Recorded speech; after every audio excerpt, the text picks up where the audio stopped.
우릴 사랑하심이 측량할 수 없도록 넘치게 이게 밝게 변치 않는다는 걸 그를 사랑하는 어려워 보이지만 조금씩 우리 맘을 열대할 수 있어 우릴 사랑하시니 증량할 수 없도록 넘치게 용서가 문제를 해결할 수 있을까요? 꿀 먹은 벙어리가 되셨네. 그럼 용서가 문제를 해결 못한다는 얘기죠. 그럼 복수는 문제를 해결할 수 있을까요? 아니 그건 분명하게 잘 아시면서 다시 한번 묻습니다. 용서가 문제를 해결할 수 있을까요? 아니에요. 그것도 이상하네요. 자, 어제는 아마 다들 아시죠? 우리 81주년을 맞이하는 광복절이었습니다. 81년. 뭐 10년이면 강산도 변한다는데 벌써 8번 하고도 이제 또 한 바퀴 돌아가는 중이에요.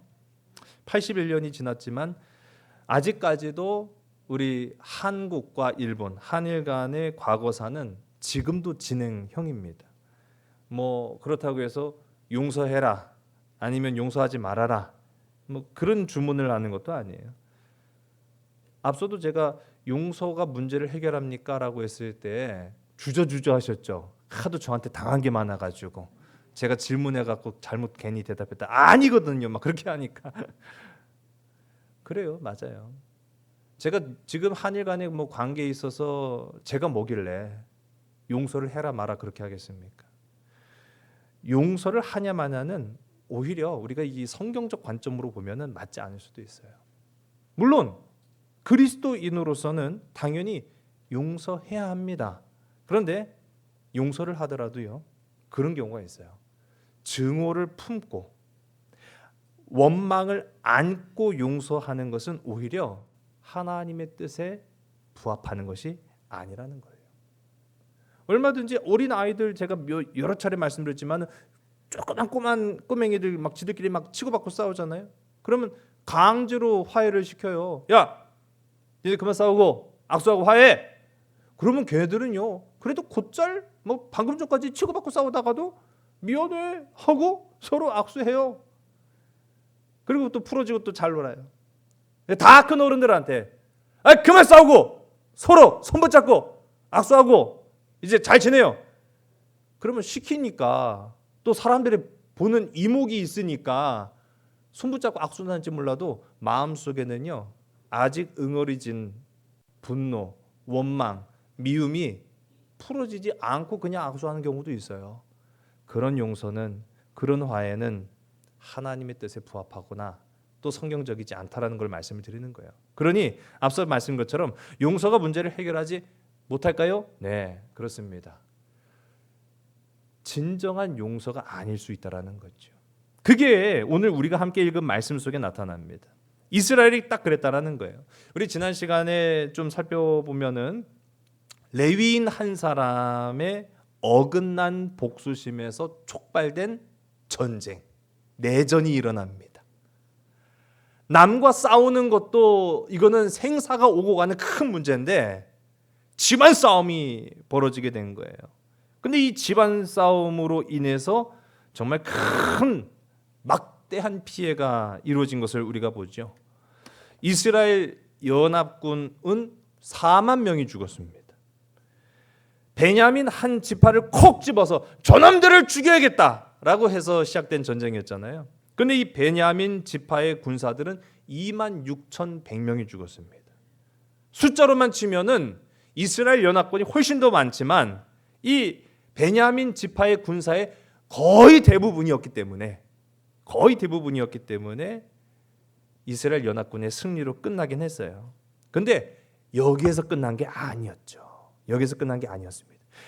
우리가요 막 화를 내다 보면은 브레이크가 안 걸릴 때가 있어요. 마치 폭주 기관차처럼 돼서 아무리 브레이크를 밟고 밟아도 가속도가 붙어버리니까 화를 주체하지 못할 때가 있어요. 딱 여기서 멈췄어야 되는데 그러기가 참 쉽지가 않죠. 감정이라고 하는 것은요 그렇습니다. 그래서 이스라엘 이 연합군이 베냐민 군사들을 물리치고 난 다음에 간 곳이 베냐민 지파였어요. 베냐민 지파 사람들을 보이는 대로 죽였습니다. 우리 지난 시간에 읽진 않았습니다마는 우리 사사기 20장 48절의 말씀인데 함께 읽습니다. 이스라엘 사람이 베냐민 자손에게로 돌아와서 온 성읍과 가축과 만나는 자를 다 칼날로 치고 닥치는 성읍은 모두 다 불살랐더라. 아멘. 말 그대로 만나는 사람들을 다 죽였다는 거예요. 심지어는 가축까지도. 그렇게 해서 베냐민 지파를요 거의 몰살시키다시피 합니다. 아니 몰살시켰습니다. 우리 베냐민 지파가 그럼 과연 우리가 뭐 전라도, 경기도, 우리 충청도 이렇게 각 도별로 나눈다라고 했을 때 그걸 이제 지파별로 우리가 이해를 한다라고 했을 때요. 이 베냐민이라고 하는 지파 사람들은 그럼 과연 몇 명이나 인구가 되길래 이렇게 보이는 대로 닥치는 대로 다 죽였느냐라고 하는 성경이 나왔을까? 보면은 민수기 26장에 우리 지난 시간에도 옛날에 한번 살펴봤지만 인구 조사를 했어요. 가나안 땅에 이제 들어갈 때 인구 조사를 했을 때 그때 베냐민 지파 사람들이 45,600명이었습니다.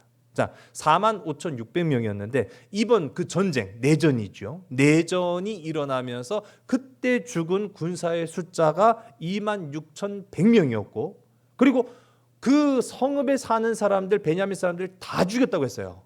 보이는 대로 다 죽였어요. 그러니까 한마디로 말하면 다 씨를 말려버린 거예요. 그때 죽은 민간인이 18,900명. 그러니까 이 45,600명 중에 생존자는 딱 600명만 남은 거예요.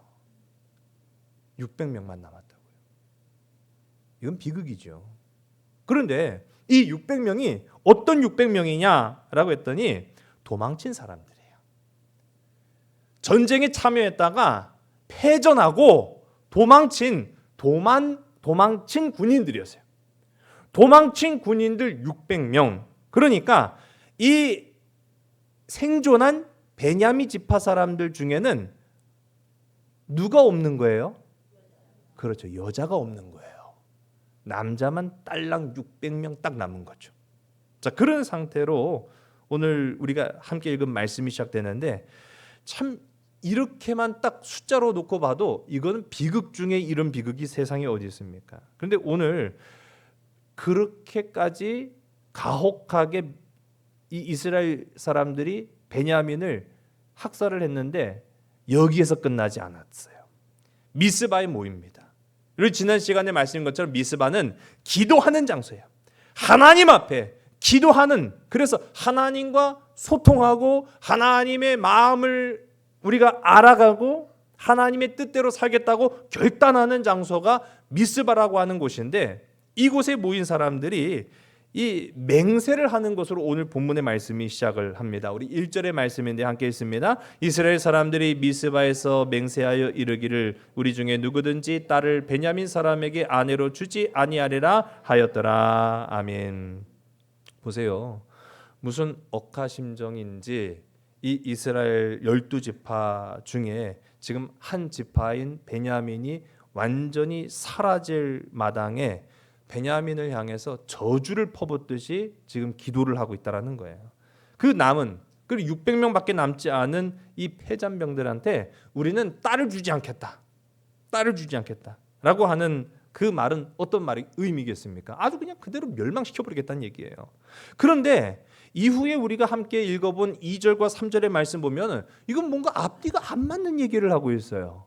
분명히 지금 방금 본 1절에서는 이 베냐민 나쁜 놈들, 이 아주 그냥 더러운 족속들, 이것들은 그냥 이 지구상에서 완전히 씨를 말려버리겠다라고 하는 그런 의미로 얘기를 했잖아요. 그런데 2절과 3절의 말씀 보면은 좀 다릅니다. 우리 2절과 3절의 말씀을 봅니다. 백성이 베델에 이르러 거기서 저녁까지 하나님 앞에 앉아서 큰 소리로 울며 이르되 이스라엘의 하나님 여호와여 어찌하여 이스라엘에 이런 일이 생겨서 오늘 이스라엘 중에 한 지파가 없어지게 하시나이까 하더니 아멘. 이게 도대체 무슨 말이야? 방금 전에는 씨를 말려버리겠다고 우리 중에는 딸을 베냐민 사람들한테 그러니까 시집 보내지 않겠다는 얘기예요. 결혼시키지 않겠다는 얘기예요. 아무리 저놈들 불쌍해서 600명밖에 남지 않았어도 그들의 대를 끊어버리겠다는 얘기예요. 그런데 2절과 3절의 말씀 보면 막 하나님 앞에서 울며 하나님 어떻게 이스라엘 중에 한 지파가 이렇게 사라지게 되었나이까라고. 사이코패스예요? 미친놈들이에요? 왜 이렇게 얘기하죠? 근데 가만 보세요. 이 말투가 가만 보면은요, 이 일의 원인은 분명히 레위인이 제공을 한 거예요. 그런데 지금 누구를 탓하고 있는 것처럼 보이죠? 그렇죠. 하나님을 탓하고 있는 거예요. 하나님을 원망하고 있는 거예요. 여러분, 남 탓하는 거 참 쉽습니다. 남 탓하는 것보다 더 쉬운 게 뭔지 아세요? 하나님을 원망하는 거예요. 하나님 원망은 참 쉽습니다. 근데 이 하나님을 원망하는 것, 그리고 남을 탓하는 것, 이거는 다 자기 성찰이 부족하기 때문인 거예요. 우리도 그렇죠. 괜히 그런 말이 있는 게 아니더라고요. 잘 되면 내 탓이고 안 되면 그 왜 조상을 탓하고 그래요, 진짜. 그 괜히 원망할 데 없으니까 그런 거 아니겠어요. 근데 우리 그리스도인들은 참 신기해요. 세상 사람들은 최소한 안 되면 조상 탓을 하는데 우리 그리스도인들은 안 되면 누구를 탓할까요? 그렇죠. 하나님 탓해요. 지금 이스라엘 이 인간들 보세요. 아니 먹여주고 재워주고 이끌어주고 생명을 살려주고 구원을 주고 그들에게 땅까지 주었건만 지금 이스라엘 백성들 누굴 원망하고 있어요? 아 하나님 왜 안 말리셨어요? 아 하나님 왜 해결을 안 해주셨어요? 이런 거지 같은 그런 마음이 지금 들지 않겠어요? 미국의 유명한 팀 켈러 목사님이요, 이 상황을 이렇게 설명을 합니다. 이스라엘 백성들의 이 문제는 바로 자기 성찰이 부족한 탓이다. 자기를 돌아보지 않은 거예요.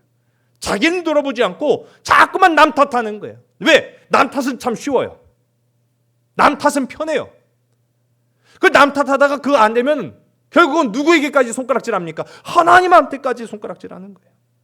오늘 우리가 함께 읽은 말씀 이전에도 보면은 이스라엘 사람들 미스바에 모였어요. 미스바에 모여서 기도한 게 아니라 그들은 전쟁을 결의를 해요. 같은 민족 죽이자고, 같은 피를 나누고 같은 혈육인 내 형제 죽여버리자고 미스바에서 결의를 합니다.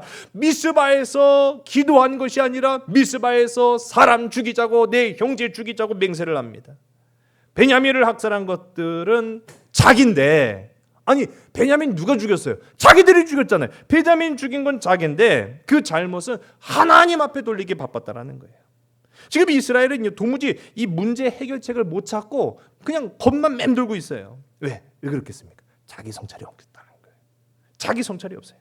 그래서 오늘 본문에도 보면은요, 이 이스라엘 백성들이 미스바에 모이긴 또 모였어요. 모일 만한 장소가 거기밖에 없으니까요. 그런데 모여서 그들이 뭘 했느냐? 제단을 쌓습니다. 예배를 드렸다는 얘기예요. 근데 이 예배를 드리면서도 그들은 자기 잘못은 깨닫지 못하고 엉뚱한 짓만 하고 있었다는 거죠. 오늘 우리가 함께 읽은 본문 4절과 5절의 말씀을 우리 함께 읽습니다. 이튿날에 백성이 일찍이 일어나 거기에 한 제단을 쌓고 번제와 화목제를 드렸더라. 이스라엘 자손이 이르되 이스라엘 온 지파 중에 총회와 함께하여 여호와 앞에 올라오지 아니한 자가 누구냐 하니, 이는 그들이 크게 맹세하기를 미스바에 와서 여호와 앞에 이르지 아니하는 자는 반드시 죽일 것이라 하였음이라. 아멘. 우리 오늘 본문의 말씀을 보면 나오는데요, 문제를 해결할 생각은 안 하고 자꾸 누구 탓하면 될까라고 하는 눈치만 보고 있습니다. 이번에는 어떤 방식으로 이 문제를 해결하려고 했냐면, 야 이번 총회에 오지 않은 지파 누구냐 한번 찾아봐라. 이 총회에 오지 않은 사람들을 찾았다라는 거예요. 이기적 무리 이론이라는 그 학설을 주장한 빌 해밀턴 생물학자입니다. 윌리엄 해밀턴이라고도 이제 불려지는 영국의 이 학자인데요.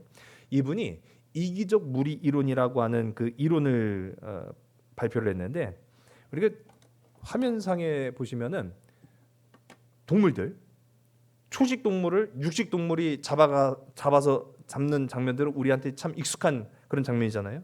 자, 그런데 이 초식 동물들의 습성을 보면은 무리를 지어 모여 있어요. 이 무리를 지어 모여 있는 그 모습을 어떻게 이 빌 해밀턴이라는 박사가 설명을 하냐면은 가령 예를 들면 이제 물소들이 이제 모여서 풀을 뜯고 있잖아요. 그런데 이 물소들이 단결심이 뛰어나거나 또는 이타심, 누군가를 막 도와줘야겠다, 그런 마음이 뛰어나서 그들이 무리를 지어 있다라는 게 아니에요. 육식동물이 막 쫓아옵니다. 육식동물이 막 쫓아오면은요, 도망을 가요. 무리를 지어서 막 또 도망을 갑니다. 이 무리를 지어서 도망을 갔는데 그 도망을 가다 보면은 반드시 뒤처지는 애가 있어요. 연약한 애가 있다란 말이죠. 또는 새끼들이 뒤처지기도 합니다. 그러면 뒤쫓아오는 사자는 그 연약한 한 마리를 잡아먹지, 야, 오늘은 힘세고 좋은 놈을 잡아먹어야겠다, 그렇게 마음먹은 사자는 전 동물의 왕국 역사상 본 적이 없어요. 그 제일 뒤처진 놈을 가갖고 목을 막 물고 잡아 죽입니다. 자, 그런데 이때에 다른 무리들은 어떻게 할까요?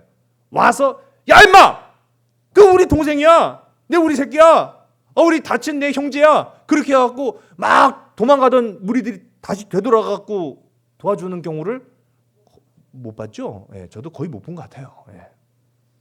그냥 도망갑니다. 그 왜 그럴까요? 그러는 동안에 포식자가 뒤처져 있는 한 마리를 잡아먹는 동안에 나머지 동물들은 도망갈 시간을 버는 거예요.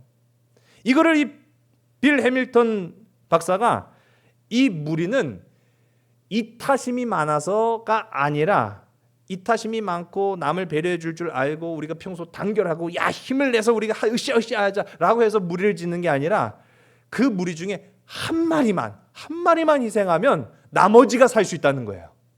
그러니까 한 마리만 희생하면 나머지가 살 수 있기 때문에 내가 위험해질 확률이 확 줄어든다. 그러니까 무리를 짓는다라고 하는 거예요. 무리를 짓는 이유를 그렇게 설명을 한 거죠. 이스라엘이 딱 그랬다라는 겁니다. 이스라엘이 지금 베냐민 잡아 죽였어요. 600명 남겨놓고 지금 다 몰살시켜 버렸어요. 문제는 결혼할 여자들까지 없어지니까 이 600명이 세대가 지나가면은 그냥 베냐민 지파는 그냥 역사 속에 사라지는 겁니다. 야, 이거 어떻게 하지? 이 문제를 어떻게 하지? 라고 하는 그 해결책을 찾아야 되는데, 이 이스라엘 지파들이 어떤 방식으로 해결하냐라고 하니까, 야, 이번 총회 때 참석 안 한 놈들 누구야? 그 놈들이 다음 우리 대상이다 라고, 아니 뭔 말도 안 되는 해결책을 내놔요. 근데 해필이면 아는 애들이 있어요. 아는 사람들이 있었다고요. 아는 지역 마을 사람들이 있어요. 그 사람들이 바로 갓 지파의 야베스, 길라 사람들이었습니다. 아니, 야베스 사람들은요, 이 일과는 전혀 무관해요. 이 전쟁과도 사실은 아무런 상관이 없어요. 관련이 없어요. 죄를 지은 것도 아니에요. 범죄하지도 않았어요. 단지 그들과 이스라엘과 함께하지 않았다라는 것만으로 지금 어떻게 합니까?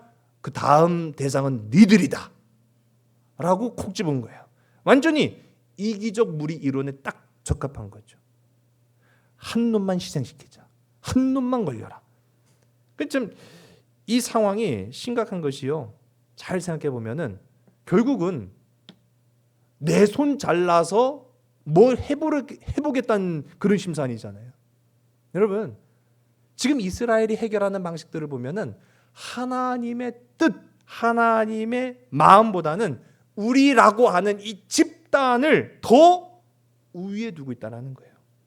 여러분, 우리 마음에 하나님보다 내 뜻과 내 판단과 내 생각이 하나님보다 더 높이 있지는 않은가라는 생각을 해볼 필요가 있다는 거예요. 자신들이 결정을 하고 그 다음에 그 결정한 것을 정당화하기 위해서 이유를 찾고 있었다라는 거예요. 지금 이스라엘은.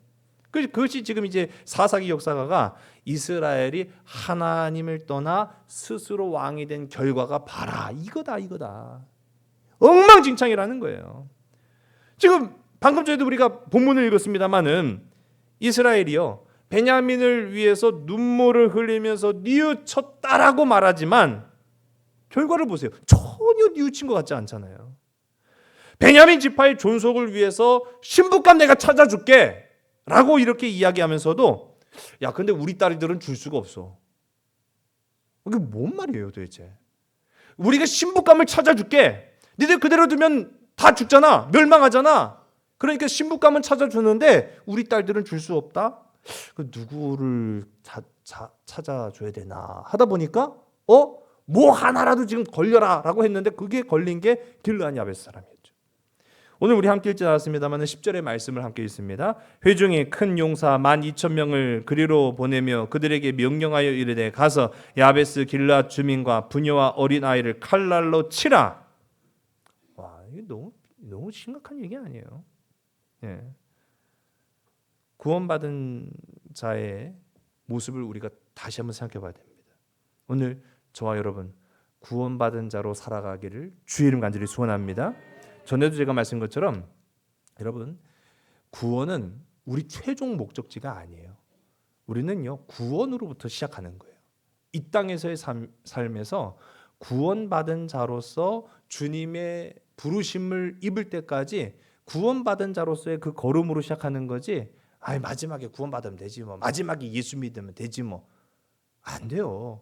구원받은 것으로부터 시작을 해야 되죠. 자, 그런데 구원받은 자의 모습은 어떤 것이냐라고 했을 때 죄의 문제를 반복하지 않는 사람이 구원받은 자입니다. 구원은 회개함으로 얻게 되는 하나님의 놀라운 선물인데 말 그대로 이 회개라고 하는 것은요 죄 지은 것을 후회하는 것이 아니라 돌이켜서 죄 지었던 나의 삶, 나의 걸음, 나의 마음을 돌이켜서 하나님께로 가는 거예요. 하나님께로 가는 것. 지금까지는 내 마음대로 살았고 지금까지는 내 판단대로 살았던 나의 삶을 이제는 하나님 뜻대로 주님 뜻대로 살기로 했네. 주님 뜻대로 살기로 했네. 주님 뜻대로 살기로 했네. 뒤돌아서지 않겠네. 뒤돌아서지 않는다는 얘기는요 세상 등지고 산다는 얘기가 아니라 이전에 내가 내 마음대로 내 판단대로 내 뜻대로 그냥 막 세상 방식대로 살았던 그런 모든 것들을 다 내려놓고 이제는 주님 뜻대로 구원받은 백성으로 살아가겠습니다라고 하는 것이 구원받은 자의 모습이에요. 죄의 문제가 그런데도요 나는 구원받았다라고 말하면서도 계속 같은 죄를 계속 반복하고 저질러요. 그거는요 구원과는 먼 삶을 살아가는 겁니다. 지금 이스라엘은요 죄의 문제를 반복 계속하면서도 내 죄가 뭔지도 깨닫지 못하고 이 죄를 어떻게 하면 감출까, 이 죄를 어떻게 하면 해결할까라고 생각한 게 더 큰 죄를 짓는 거였어요. 이게 어떻게 해결이 되겠습니까? 그렇게 이제 또 다른 학살의 피해자가 된 사람들이 길르앗 야베스 사람들인데 아무리 그래도 그렇죠. 베냐민 사건 때도 동족이잖아요. 동족을 죽였잖아요. 근데 이 동족을 죽인 문제를 해결하고자 또 동족을 죽인다라는 결정이 그게 쉽겠습니까? 어떻게 이런 만행을 저지를 수 있을까 생각을 해봤는데요. 우리 화면을 보시면 이게 이스라엘 지도입니다. 이스라엘 지도를 보면은 쉽게 이해가 돼요. 이스라엘 사람들이 가나안으로 정착하는 과정에서 요단강을 기준으로 해서 이렇게 나라를 형성하게 됩니다. 어떻게 여기까지네요. 네. 이게 동그란 이제 파란 그 동그라미를 이렇게 보시면은 여기에서 이렇게 쭉 내려오는 한 줄기 강줄기가 우리가 잘 아는 성경의 요단강이에요. 근데 사실 이스라엘이라고 하는 땅은 이 요단강 서쪽에만 해당이 돼요. 원래는 다 여기에 머물렀어야 돼요. 그런데 이스라엘이 정착하는 과정에서 모세한테 므낫세 반지파 여기 위죠. 그리고 갓 지파 그리고 르벤 지파 이 세 개의 지파가 여기 땅도 괜찮네요. 여기 땅도 괜찮으니까 우리 여기에 머무를 수 있게 허락해 주세요라고 요청한 적이 있어요. 그래서 이 세 개의 지파는 강 서쪽으로 넘어가지 않고 강 동쪽에 자리를 잡게 됩니다. 그런데 이게요. 나중에 시간이 지나면서 어떤 문화적인 차이를 형성하냐면은 우리는 서울 안 사니까 그런 거 잘 못 느끼죠. 강북하고 강남 따지는 거 못 느끼셨죠? 그 강북하고 강남 땅값이 달라요.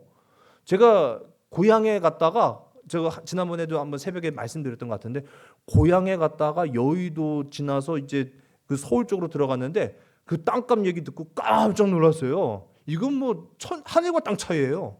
그 정도로 강북, 강남 뭐 이렇게 차이를 두게 되는데 이스라엘도 똑같아요. 이 요단강을 중심으로 해서 원래는 정통성을 가진 게 서쪽에 다 있어야 돼요.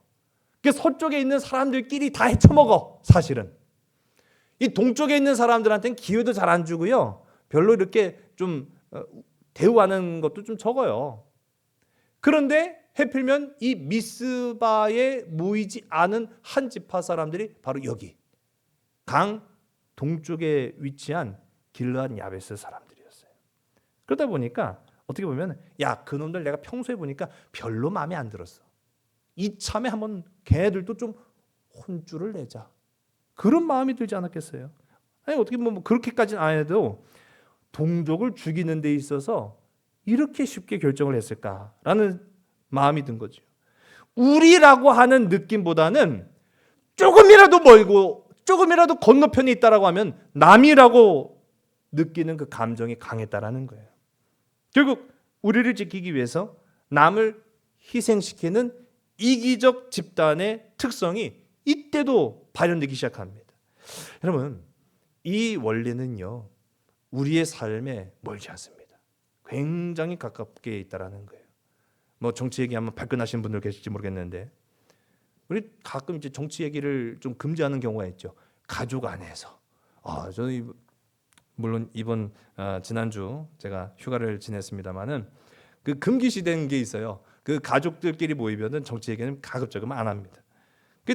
뭐 아무리 얘기를 해도 답이 안 나와요. 우리 당은 옳고 니네 당은 틀렸어. 얼마든지 얘기할 수 있죠. 교회 안에서도 그렇습니다. 나의 의견은 맞고 당신들의 의견은 틀렸다. 이야기할 수 있죠. 지역으로 가서도 그렇습니다. 우리 지역의 이익이 우선이다. 그렇게 주장할 수 있어요. 더러는 세대 간에도 그런 경우를 발견해요. 우리 세대는 피해자고 지난 세대가 문제다. 그렇게 이야기합니다. 우리나라는 선하고 그 나라는 악하다. 그렇게 말할 수가 있는 거죠. 자, 그렇게 희생된 곳이 또 길르앗 야베스라고 하는 지역이었습니다. 그런데도요, 그래 길르앗 야베스를 그냥 다 죽여요. 그리고 결혼할 수 있는 여자들만 또 납치를 합니다. 그렇게 납치된 사람들이 400명이었어요. 자, 근데 이게 해결된 거 아니에요. 지금 베냐민에 남겨진 사람들은 600명인데 남자는 600인데 여자는 400명만 데리고 온 거예요. 그럼 아직 채워지지 않았죠? 이걸 더 채워주겠다고 한 거예요. 아니 도대체 이 발상은 어디서 나온 거예요? 예. 지들이 문제를 일으켜놓고선 지금 이제 와갖고 야 이거 어떻게든 우리가 해결해줄게 하면서 수족을 잘라가면서 해결해주겠다고 얘기하는데 아직도 200명을 더 구해야 됩니다. 그러니까 이게 해결이 안 되니까 또 다른 해결책을 내놔요. 하여튼 뭐 해결책을 내놓는 족족마다 이상한 얘기들을 합니다. 우리 오늘 함께 읽지 않았습니다만은 우리 19절과 21절까지 19절에서부터 21절까지의 말씀을 우리 화면을 보고 함께 읽습니다. 또 이르되 보라 베델 북쪽 르보나 남쪽 베델에서 세겜으로 올라가는 큰 길 동쪽 실로에 매년 여호와의 명절이 있도다 하고 베냐민 자손에게 명령하여 이르되 가서 포도원에 숨어 보다가 실로의 여자들이 춤을 추러 나오거든 너희는 포도원에서 나와서 실로의 딸 중에서 각각 하나를 붙들어 가지고 자기 아내로 삼아 베냐민 땅으로 돌아가라. 아멘. 이게 지금 이스라엘의 영적 현 주소입니다. 번역하면 이런 거예요. 주일이 되면 사람들이 교회를 가. 근데 교회를 갈 때 그 길목에 숨어 있다가 보이는 여자들을 납치해서 데려가. 그러면 하나님도 용서할 거야. 그런 의미예요 지금. 그 범행을 무슨 날에 저지르라고 해요? 여호와의 날에, 여호와의 명절에 그렇게 해라. 그렇게 지금 어떻게 보면 공식적으로 이스라엘 사람들이 납치, 강간을 독려하고 있어요. 이게 그들이 생각해낸 해결 방법입니다. 뭐 말 같지도 않은 소리를 하고 있어요. 그러니까 이 사람들은요, 미스바에서 딸을 주지 않겠다. 베냐민 놈들한테는 우리는 딸을 주지 않겠다. 그렇게 약속은 했지만 빼앗긴 거는 어쩔 수가 없는 거잖아요. 그러니까 약속을 어긴 건 아니에요. 빼앗겼으니까. 그러니까 이 논리가 그대로 적용이 되는 거예요. 야, 아무나 빼앗아 가. 내가 준 게 아니잖아. 그러니까 우리는 약속을 어긴 것도 아니고 그리고 문제도 해결하니 야, 이거 얼마나 좋은 일이냐. 여러분, 여기에서도 우리가 발견하는 거예요. 하나님의 뜻과 그 하나님의 백성인 인류, 우리에게는요 양심이라는 게 있어요. 도덕이라는 것이 있다고요. 인류가 당연히 지켜야 할 그러한 양심적 도덕보다 자신들의 약속을 더 지키고자 하는 이기적인 마음이 이 안에 작용하고 있다는 걸 보게 됩니다. 그러니까 이 사사기는, 오늘 우리가 함께 읽은 이 사사기는 마지막이에요. 예? 오늘 사사기의 마무리를 짓는 겁니다. 이 사사기는 마지막까지 왜 이토록 이스라엘이 엉망진창이 될 수밖에 없었느냐라고 하는 이 원인을 이렇게 진단을 하고 있습니다. 우리 오늘 마지막 절의 말씀인데 25절의 말씀 함께 있습니다. 그때 이스라엘의 왕이 없으므로 사람들이 각기 자기의 소견에 옳은 대로 행하였더라. 아멘.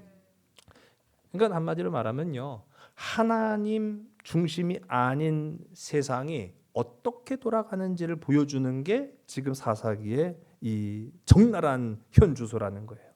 여러분, 인간 차원에서 처리하기 어려운 죄의 문제를 다루는 인간의 어리석음이 이와 같다라고 설명을 하고 있어요. 여러분, 우리가 문제입니다. 우리가 문제입니다. 여러분, 다른 게 문제가 아니에요. 여러분, 이것부터 시작을 하는 거죠. 세상 사람들이 문제다. 아유, 예수 안 믿는 것들이 문제야. 그렇게 손가락질할 이유가 없어요.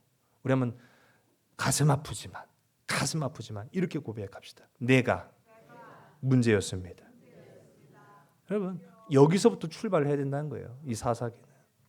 이 문제를 해결함에 있어서 우리는 아무것도 할 수가 없습니다. 아무것도 할 수 없습니다. 그렇기 때문에 우리에게는요, 이 사사기의 원인, 왕이 없었기 때문이다. 그게 아니에요. 왕을 찾아야 된다는 거예요. 진정한 왕을 찾아야 된다는 거예요. 진짜 왕을 세워야 된다는 거예요. 그런데 아니에요. 우리는요, 진짜 왕을 세울 능력조차 없어요. 오히려 성경은 그래서 진짜 왕은 우리에게 찾아오신다라고 이야기하는 거예요. 진정한 구원자는 우리에게 찾아오신다고 말씀하는 거예요. 요한복음 15장 16절의 말씀을 우리 함께 읽습니다. 너희가 나를 택한 것이 아니요 내가 너희를 택하여 세웠나니 이는 너희로 가서 열매를 맺게 하고 또 너희 열매가 항상 있게 하여 내 이름으로 아버지께 무엇을 구하든지 다 받게 하려 함이라. 아멘. 할렐루야. 우리 영원한 임금이 되어 주시는, 그래서 구원이 되시는 주님 예수 그리스도가 인류가 해결하지 못한 이 문제를 유일하게 해결해 주신다는 얘기입니다. 우리의 죄를 씻어줄 유일한 임금이 바로 예수이시다라는 사실이에요. 이 위대한 해방을 이루실 위대한 왕은 어떻게 우리를 통치하시느냐? 힘으로도 권세로도가 아니라 오직 참된 진리와 정의로 우리를 심판하고 다스리시고 통치하신다고 말하고 있어요. 그거를 성경은 말하길요, 십자가라고 말합니다. 십자가. 여러분, 문제를, 우리 인생의 문제를 해결하는 유일한 정답은 바로 십자가인 줄로 믿으시기 바랍니다. 그 십자가를 우리는 다른 것으로, 다른 말로 뭐라고 표현하느냐? 우리 한번 용서입니다. 지난 시간에 제가 우리 적색지대, 녹색지대 설명을 드렸는데 예수님이 계셔야 녹색지대가 되는 거예요. 우리의 삶에 예수님이 계시지 않으면 그 인생은 아무리 거룩한 척해도, 아무리 부유한 척해도 그의 삶은 적색지대가 되는 거예요. 영혼이 없어요. 구원이 없어요. 기쁨이 없어요. 행복이 없어요. 가정이 적색지대가 될 수 있고 일터가 적색지대가 될 수도 있어요. 그러나 주님을 내가 모시고 살아가는 자는요, 아무리 광야와 같은 세상에 던져져 있다 할지라도 그곳이 녹색지대가 되는 겁니다. 제가 방금도 말씀한 것처럼 인생의 유일한 해결자가 되신 예수님께서 이 땅 가운데 십자가를 주셨어요. 그 십자가는 바꿔 말하면 용서를 주셨어요. 여러분, 용서하는 저와 여러분 되기를 주령하기를 소원합니다. 마지막이에요. 여러분, 이 말씀 여러분의 삶 속에 적용하시기 바랍니다. 우리 다시 한번 우리는 어떻게 용서해야 되는가? 여러분, 용서를 알고 용서하며 살아가는 저와 여러분들에게 간절히 소원합니다. 우리 십자가의 필요성을 알고 있으면서도 십자가의 의도를 몰라요. 용서의 필요성을 알고 있으면서도 실제로는 용서하지 않아요. 십자가는 씻을 수 없는 인류에 대한 하나님의 용서의 방식이었어요. 용서는 사랑의 또 다른 이름이기도 하다는 거예요. 그래서 우리가 이 방금 읽었던 요한복음 15장을 보게 되면 예수님께서 왜 우리를 택하셨는가라고 하는 것에 대해서 우리 17절에 이렇게 설명을 하고 있습니다. 우리 17절의 말씀 함께 있습니다. 내가 이것을 너에게 명함은 너희로 서로 사랑하게 하려 함이라. 아멘. 여러분, 용서 왜 합니까? 사랑하기 위해서 용서하는 거예요. 용서하면 돈을 벌고 용서하면 권력의 자리에 올라가고, 그러니까 용서가 안 되는 거예요. 어떤 목적이 있고 막 하니까 용서를 못 해요. 근데 예수님이 내가 너희를 왜 택했는 줄 아니? 용서하라고. 근데 그 용서의 다른 말은 사랑이야. 사랑하라고. 여러분, 이스라엘은요, 자신들이 저지른 악을 해결하려다가 오히려 더 큰 악을 닮아가는 그런 모습들을 우리가 봤죠. 처음에는 베냐민의 죄를 심판한다고 했는데 나중에는 자신들 편에 서지 않는 길르앗 야베스 사람들까지 막 다 죽여요. 이것이 오늘날 우리가 직면한 죄의 문제입니다. 하나님의 뜻보다 나의 뜻 또는 우리의 뜻, 우리 집단의 뜻을 앞세우는 순간, 그것은요, 하나님의 뜻이 아닌 거예요. 집단 이익을 위한 도구가 되고 말 뿐이죠. 악순환만 반복되는 거예요. 여러분, 원한의 뿌리는 항상 복수의 꽃을 피웁니다. 원한으로 해결하려고 하죠. 복수로 해결하려고 하죠. 그 복수는 복수를 하고 복수는 복수를 하고 계속 그런 식으로만 반복되는 거예요. 이 원한을 피하는 유일한 방법은요, 용서를 실행하는 겁니다. 용서하고자 하는 마음이 들지 않아도, 여러분, 제가 가면서 용서하면 뭐 돈이 나옵니까? 용서하면 부자 됩니까? 용서하면 뭐 권력의 자리를 줍니까? 아니에요. 그렇지 않아요. 그런데 왜 우리는 용서해야 되냐고요? 용서를 하라고 명령하셨기 때문인 거죠.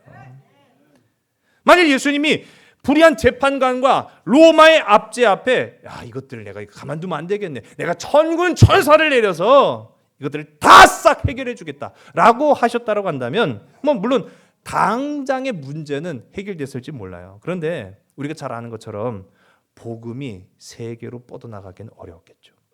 십자가 용서는 그래서요, 실로 엄청나고 값진 것이라는 걸 우리가 알아야 됩니다. 이제 우리는 이제 다만, 그럼 용서를 어떻게 됩니까? 그럼 어떻게 하라는 겁니까? 용서를 잘 모르겠거든 성경을 보면 알아요. 야곱과 에서의 그 화해를 떠올려 보시면 됩니다. 야곱과 에서는 쌍둥이 형제였죠. 다만 뭐 몇 초 차이로 에서가 먼저 태어나고 그 태어난 에서의 발목을 붙들고 태어난 게 야곱이었어요. 에서는 그냥 뭐 어떻게 보면은 외향적인 성격이었습니다. 사냥도 좋아했고요. 아버지의 사랑도 듬뿍 받았어요. 반대로 야곱은 같은 쌍둥이임에도 불구하고 내향적이었고 내성적이었고 소극적이었고 좀 사람이 음침했어요. 그런데 그러다 보니까 피해의식이 너무너무 많았어요. 아버지는 날 차별해. 나는 그냥 똑같이 태어난 것 뿐인데 내가 뭔 죄가 있다고 나는 늘 2번이야. 1번도 될 수가 없어. 난 장자도 못할 거야. 그러니까요, 그 원망이, 그 미움이 형과 아버지를 다 속였잖아요. 그리고 나서 도망칩니다. 도망쳐서 해결됐어요. 속여서 해결됐어요. 원망으로 해결됐어요. 복수심으로 해결됐어요. 그의 인생의 문제가 해결되지 않았어요. 우리도 마찬가지입니다. 복수심으로 해결될까요? 원망으로 해결될까요? 안 되더라고요. 형 에서를 속이고 고향을 떠난 지 20년이 지났어요. 그 20년 동안 우리가 성경에서 보면은 야곱은요, 식모살이 했잖아요. 모슴살이 했다고요. 그 모슴살이 한 끝에 그래도 하나님이 그를 복 주셔갖고 부자 되게 하시고 다시 고향으로 돌아가는 마음이 있어서 가는데 발걸음이 떨어지지 않네요. 왜 그럴까요? 야복 강가에서 멈췄어요. 그 이유는 나를 맞이하러 온 형 에서가 20년이나 지었잖아요. 여러분 20년이면 이거 뭐 마음의 앙금과 원망이 풀어질 법도 하지 않습니까? 아니에요. 해결되지 않는다고요. 해결되지 않아요. 오히려 400명의 장정들을 불러다가 너 이놈 야곱 오기만 해봐 내 죽여버린다. 그러고 있으니까 야복강가에서 발이 묶여서 떨어지지 않아요. 용기가 안 난 거죠. 근데 그날 하나님을 만납니다. 하나님과 씨름을 막 하는 과정에서 우리가 잘 아는 얘기죠. 환도뼈가 어긋나서 이제는 평생 장애인으로 살게 됐어요. 다리를 쩔뚝쩔뚝거리면서 이제 형 에서를 향해 갑니다. 형 에서도 처음에는 이놈의 새끼는 죽여버린다 라고 했는데 저 멀리서 20년이 지난 동생 야곱의 모습을 보니까요 불쌍한 마음이 든 거예요. 불쌍한 마음이 들어요. 근데 그 쩔뚝쩔뚝거리면서 오는 동생이 그냥 걸어오는 게 아니에요. 오면서 형 보일 때마다 절을 해요. 7번 절을 하면서 형을 향해 걸어와요. 죽일 수 있었겠어요? 우리가 잘 아는 장면이 나오죠. 두 형제가 끌어안고 눈물을 흘리며 화해하는 장면이 성경 속에 나타납니다. 여러분, 이 모습을 우리가 기억을 해야 돼요. 용서는 에서만 하는 게 아니에요. 용서는 야곱도 했어야 됐어요. 야곱도 용서를 못한 거예요. 아직까지 그 원망과 미움과 시기가 마음속에 눈 녹듯 사라지지 않았기 때문에 야복강가에서 더 이상 나가지 못했어요. 근데 그걸 해결해 주신 분이 하나님이셨다고요. 하나님 만나면 해결됩니다. 하나님 만나지 않고 내가 해결하겠습니다, 내가 이 분노를 표출하겠습니다 하면은요 죽어도 안 돼요. 죽어도 안 돼요. 용서가 안 되는 까닭은요 서로가 옳다고 주장하기 때문에 안 되는 거예요. 제가 아까 전에 한일 간의 과거사 문제를 말씀드렸죠. 누가 누구를 용서해야 될까요? 이거 참 어려운 문제예요. 그런데요, 제가 가만히 생각해 보니까 우리 한국 사람들요, 한국 사람들뿐만 아니에요. 우리 그렇게 악한 사람들 아니에요. 진짜 철천지 원수 같아도요, 먼저 와서 진정한 마음으로 내가 미안해요. 그러면은 우리는 다 누구와 같은 마음이 될까요? 에서와 같은 마음 돼요. 죽이고 싶은 마음이 들다가도 진짜 막 납죽 엎드려 갖고 미안해요. 그러면은 우린 어떻게 말할까요? 괜찮어. 됐어. 묻어버린다고요. 저는요 그런 날이 오기를 기대합니다. 언젠가는 저 일본 놈들 그 놈들이 진짜 납죽 엎드려 갖고 진정한 사과를 하고 진정한 회개를 한다면은요 우리 안 받아줄 사람들이 아니에요. 그렇게 안 하니까 지금까지도 계속 평행선을 달리고 있는 거예요. 자기가 서로 옳다고 주장하면은요 용서와 화해는 이루어지지 않습니다. 십자가의 용서를 택하는 것은 내가 옳다는 주장을 내려놓는 거예요. 어떻게 용서를 해야 되냐고요? 상대방의 잘못을 점수로 매겼던 그 마음의 점수표를 과감히 찢어버리는 거예요. 십자가는 더 이상 그 사람의 잘못을 떠올리지 않겠다라고 하는 약속을 하는 거예요. 내가 받은 상처를 그 사람에게 대한 적대심으로 표현하지 않겠다는 약속을 선포하는 거예요. 십자가는 그 사람의 잘못을 들추지 않겠다는 약속이에요. 십자가는 다른 사람에게 그 사람의 잘못을 떠벌리지 않겠다는 약속이에요. 그럴 때 진정한 야곱과 에서의 화해, 진정한 화해와 회복이 시작된다는 사실입니다. 사랑하는 성도 여러분, 용서는 과거를 지워버리라는 것이 아니라 과거에 붙잡혀 살지 않기로 결단하는 것이 용서인 줄 믿으시기 바랍니다. 십자가는 잘못을 없었던 일로 만드는 것이 아니라 그 잘못이 우리의 마음을 지배하지 않도록 하나님 앞에 맡기는 거예요. 진실은 기억하되 증오는 당장 내려놓고 정의는 세우되 복수는 하나님 앞에 맡기는 여러분 되시길 간절히 소원합니다. 내가 옳다고 주장하기보다는 십자가의 사랑을 선택할 때, 우리 주님도 우리를 용서하셨는데 내가 용서하지 못할 게 무엇인가? 악순환의 순환은 끊어지고 비로소 하나님께서 우리 안에 내가 생각지도 못했던 새로운 시작과 화해와 회복의 역사가 그때 비로소 이루어지게 된다는 사실입니다. 오늘 저와 여러분의 삶 속에 이 사사기를 교훈 삼아서 진정한 십자가의 용서를 이루며 살아가는 복된 저와 여러분 우리 모두가 되기를 주의 이름 간절히 소원합니다. 세상에